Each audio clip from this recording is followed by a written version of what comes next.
facilitator at Base Summit, and she is here to share her story. Everybody welcome Dana Frost.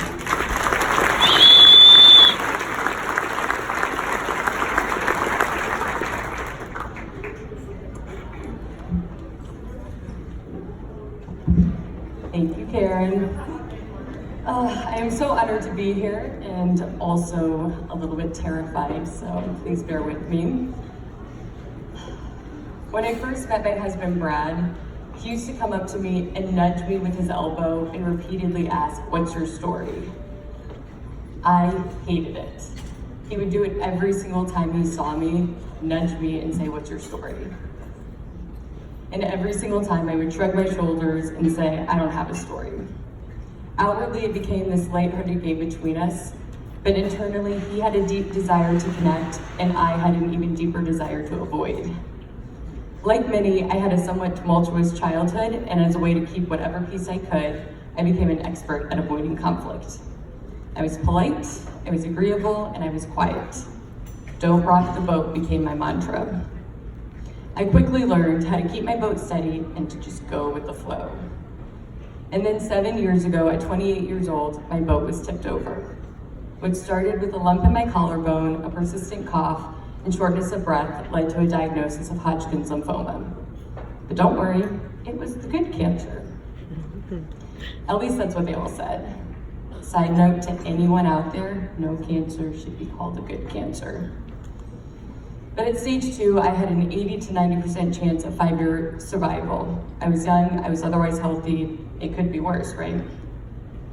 And even with this good cancer, I was afraid, and I was confused, and I was angry. And for the first time in my life, I didn't want to be quiet. I wanted my voice to be heard. So I started to share my story. I shared that I was angry at the 3 doctors who dismissed me and never thought to mention cancer as a possibility because I was young and healthy. I shared that I was angry at my oncologist who walked into my hospital room and casually mentioned it's cancer the way someone would casually mention it's raining outside. I shared that I was angry at the future side effects and life-threatening risks that came along with this good cancer diagnosis. I shared my treatment decisions and the unconventional paths I took. I shared the good news when the tumor started to shrink. I shared in the joy when I got my first post-treatment scan that showed no evidence of disease. And I proudly shared the fact that I got to call myself a survivor.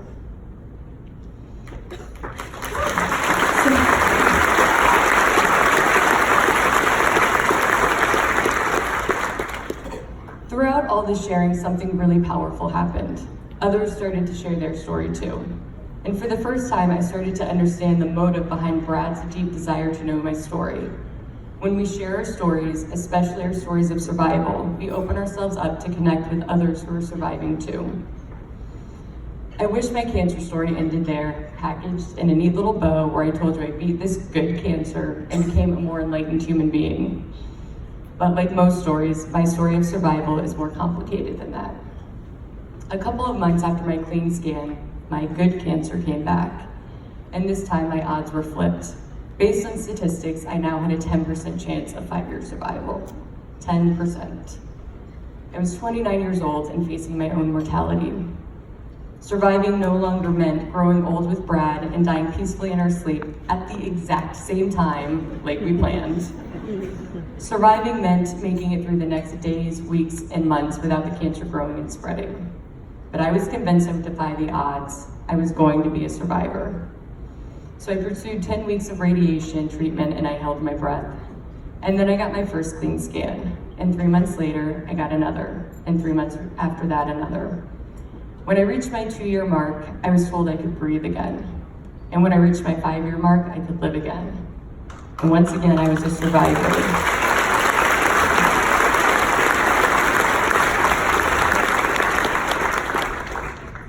And I took great pride in calling myself that. It was a term of power, of strength, of accomplishment. I beat cancer twice. I wore my survivorship like a badge of honor and put me in a club with other strong men and women who had similar stories to my own. It was a silent badge that said I made it. But my story doesn't end there. A couple weeks after my 5-year scan, right when I was ready to begin living again, Brad, the guy who obnoxiously nudged me in college and every day thereafter, encouraging me to share my story, felt a pain in his side. And his story became all too familiar to my own. Multiple doctors nonchalantly mentioning various non-threatening infections, nurses assuring us that it was nothing because he was young and healthy, and a scan just to rule things out. And once again, we sat in a hospital room awaiting our fate. This time, it wasn't the good cancer. This time, it was stage 4 metastatic kidney cancer. The prognosis, less than a year. And now it wasn't my own survivorship I was worried about, it was Brad's. And over the next several months, Brad, who had never spent a day in a hospital in his life, had surgery to remove his kidney and surrounding infected areas. He was in and out of the emergency room on an almost weekly basis with pulmonary embolisms, mini strokes, and other complications of the cancer. Week after week, we were flooded with additional hurdles. The spread of cancer to his spine causing a fractured vertebrae, the spread of the cancer to lymph nodes in his abdomen, and possible spread to his skull. More spots showed up in his liver and his lungs. He developed double vision. Every day, I watched my husband battle this disease, and every day I watched it take a little bit more of him. I wish more than anything that this was a story of how we both survived. But 101 days after his diagnosis, Brad passed away. And I was no longer just a survivor, I was now the survivor. I wasn't standing stronger, I was the only one left standing. Survivor was no longer what I had accomplished. It was a cruel reminder of what I no longer had. This word, this single word that used to bring me strength, now brought me to my knees. The term survivor took on an entirely new meaning. But in Brad's final months, for him it wasn't just about surviving, it was about living. It wasn't about the length of his time, it was about the depth of his time. More than anything, it was about using his voice and connecting through his own story. He courageously wrote and podcasted about his terminal cancer and his own mortality. He challenged us all by sharing his own fears and vulnerabilities, and in return, we shared ours. It is because of Brad I'm standing here tonight, shaky and totally terrified, but sharing my story anyway. After Brad died, I felt lost. With all the new unknowns and what-ifs, I was struggling to connect. So I did what any reasonable and mature adult does in times of crisis, I ran away. For 2 months, I drove across the country attempting to rewrite my story in search for connection. I planned to find others who were affected by cancer and to share their story. But grief had a different plan, and early on in my trip, I realized the person I most needed to connect with was myself. So I spent 2 months, mostly alone, seeking out mountains and sand dunes and lakes and oceans. I camped and I hiked and I swam, and I quickly learned the immense healing power of the outdoors. And because life has a funny way of providing for us, one afternoon outside of Glacier National Park, I met the team from True North Treks, an organization who empowers young adults affected by cancer to reclaim their lives through backcountry treks in the wilderness. And as it turns out, they had one spot left for an upcoming trek, and I immediately knew that this was the next chapter of my story. Shortly after, I was introduced to the Cassie Hines Shoot Cancer Foundation, who generously provided me with all of my travel costs, including some pretty impressive swag to go with it.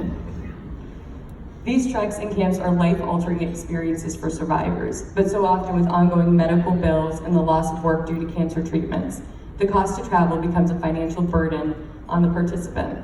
Without the assistance from Cassie Hines, for so many people, these trips wouldn't be possible. On my trek, I spent 6 days canoeing 55 miles down the Green River in Utah with 10 other young adult cancer patients and survivors. I camped along sandy beaches and took daily jaunts up in the Red Rocks. I connected around the fire staring up at the stars. And I had the esteemed privilege of taking a shit in a bucket in some of the most stunning locations I've ever had the pleasure of taking a shit.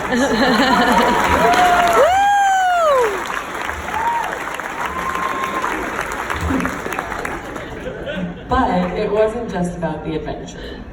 It was about being able to connect and share my story with other survivors. It was about sitting in the safety of a canoe and saying out loud, I'm afraid. Afraid of recurrence, afraid of dying, afraid of sometimes even living. And it was about my rowing companion having the insight to not dismiss my fears like other peers unaffected by cancer might, but instead say, me too. because sharing our stories is one of the most powerful ways we as survivors can connect. That one week changed my story, and it changed my experience as a survivor. It challenged me to reclaim how I saw myself in that word, to see the strength in being a survivor instead of being a victim of it. And there in that space, I recognized that my story could actually help write someone else's. I went home from that trek, and shortly after I quit my cubicle job, I left Detroit and I moved to northern Michigan. This time I wasn't running away. I was learning how to live again. I continued writing and sharing my story. I started a platform called the Force Joy Project that encouraged others to share their stories and how to find joy during life's toughest moments. And then I got a call from Zach. Hi, Zach. Zach was my wilderness guide on my trip with True North Treks, and he's the owner of Encompass Learning, which creates customized experiential and adventure-based programming. He was helping to create the programming for the very first Base to Summit camp with the Cassie Hines Shoe Cancer Foundation.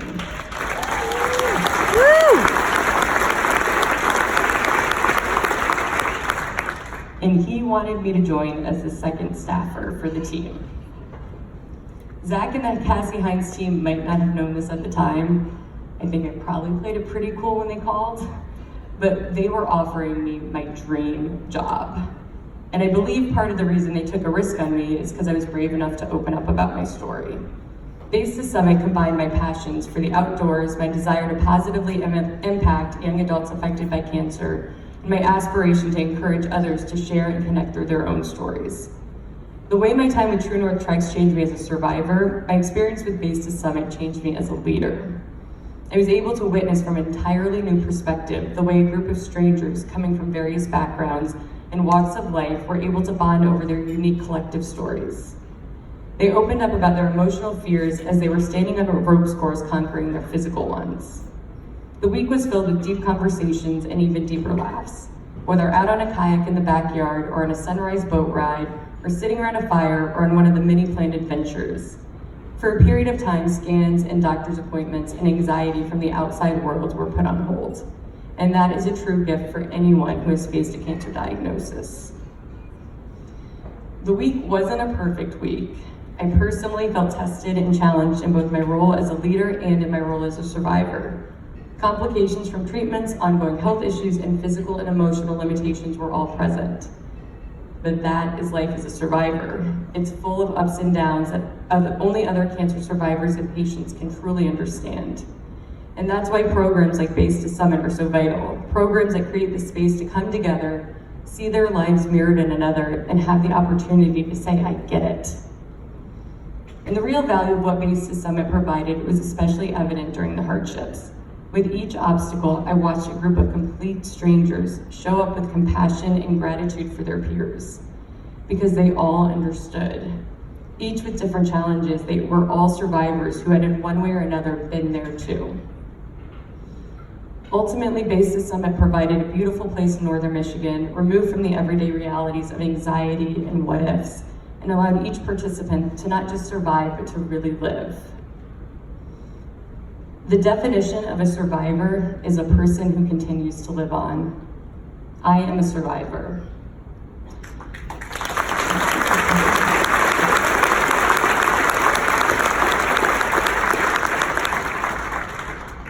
But I also know what it's like to be the survivor, the person who continues to live on when another person does not. I know what it's like to lose someone you love, to lose someone far before their time because of cancer. I know I am not alone in that. This room is full of those survivors. And just because Brad died doesn't mean his story died with him. I now get the immense honor to carry his story within mine. And I didn't get the chance to know Cassie, but I look around this room tonight and I see everyone who is here to make Cassie's dream come true. You are all carrying her story too. It's why being part of the first Base to Summit camp meant so much more to me than just a job, even a dream job. It meant I had the honor of being able to witness Cassie's dream become a reality. It meant I was able to help share Cassie's story as well. We all have a story to tell. The real power comes when we use our stories to connect. The real power comes when we have the courage to share our stories. So, what's your story? Thank you.